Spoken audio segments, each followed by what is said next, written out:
Dhaka college সহ Badrunnesa college, সরকারি Badrunnesa college, সরকারি কবি নজরুল কলেজ, সোহরাওয়ার্দী কলেজ সহ বেশ কিছু কলেজে প্রায় 5টি কলেজ শিক্ষার্থীরা আজকে তারা এই স্কুলিং পদ্ধতির বিরুদ্ধে বিক্ষোভ করছে এবং এই ঢাকা কলেজ থেকে শুরু হয়েছে। আসলে আপনি যেমনটি জানেন, দীর্ঘদিন ধরে কিন্তু এই স্কুলিং পদ্ধতির বিরুদ্ধে তাদের যেই আন্দোলন চলে আসছে, সেই আন্দোলন কিন্তু ক্রমান্বয়ে যেন দানা বেঁধে উঠেছে। বিগত সময় আসলে এই স্কুলিং পদ্ধতির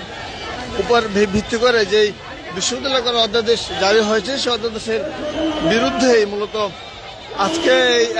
সকল কলেজগুলো রয়েছে, ঢাকাতে যে 7 কলেজ রয়েছে, সেই সকল কলেজের শিক্ষার্থীরা কিন্তু আজকে মূলত তারা এই বিক্ষোভ মিছিলে অংশ নিয়েছে এবং তারা আসলে কেউই চায় না যেন এই স্কুলিং পদ্ধতির উপর ভিত্তি করে বিশ্ববিদ্যালয় করার অধ্যাদেশ যেটা জারি হতে সেটা যেন সফল হয়। তারা বলছে আসলে যদি সেটি আসলে সফল হয়, তবে কিন্তু যেই ইন্টারের যে সকল শিক্ষার্থীরা রয়েছে, ফার্স্ট ইয়ার এবং সেকেন্ড ইয়ার যে সকল শিক্ষার্থীরা রয়েছে, তবে তারা আসলে তাদের কলেজের যে মান, সেই ইন্টারের কলেজের মান তারা হারাবে এবং সে কলেজের মান হারালে আসলে আলটিমেটলি তারা যদি বলছে কলেজের যে একটি উৎফুল্লতা বা সৌজন্যতা সেটি আসলে থাকবে না বলে এমনটি কিন্তু তারা বলছে এবং তারা বলছেন যে এখন যে অবস্থায় আছে সেই অবস্থাতে যেন থাকে এবং স্কুলিং পদ্ধতি ছাড়া অন্য যদি কোনো পদ্ধতিতে বিশ্ববিদ্যালয় করার প্রস্তাব দেয়া হয়, সে প্রস্তাবকে তারা মেনে নেবেন বলে এমন কথা কিন্তু তারা বিগত দিনে বলছেন।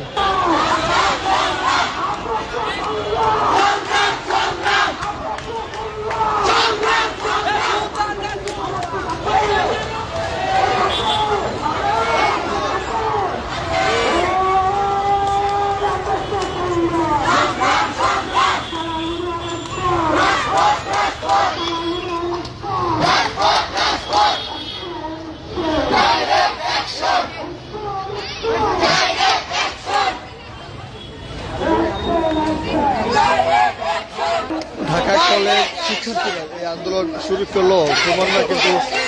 আরো যে সকল কলেজগুলো রয়েছে সেই সকল কলেজের শিক্ষার্থীরাও কিন্তু ক্রমান্বয়ে এই আন্দোলনের সাথে তারা যোগ দিয়েছেন এবং তারা বলছেন প্রস্তাবিত ঢাকা কেন্দ্রীয় বিশ্ববিদ্যালয়ের স্কুলিং মডেলের উপর ভিত্তি করে প্রকাশিত অধ্যাদেশের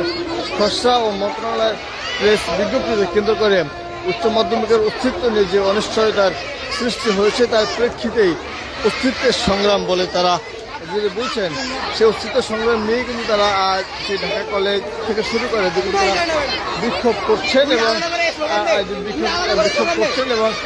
এখন পর্যন্ত তারা সেই আন্দোলন চালিয়ে নিচ্ছেন। আজকেই কিন্তু তারা এই বিক্ষোভ মিছিলটি বিভিন্ন কলেজের শিক্ষার্থীরা ঢাকা কলেজে জড়ো হয়েছে এবং সেই ঢাকা কলেজ থেকে তারা এই আন্দোলনটি তারা ক্রমান্বয়ে চালিয়ে নেবেন এবং এই ঢাকা কলেজকেই তারা সেই আন্দোলনের মূল কেন্দ্রবিন্দু এবং আজকে ঢাকা কলেজ থেকে শিক্ষার্থীরা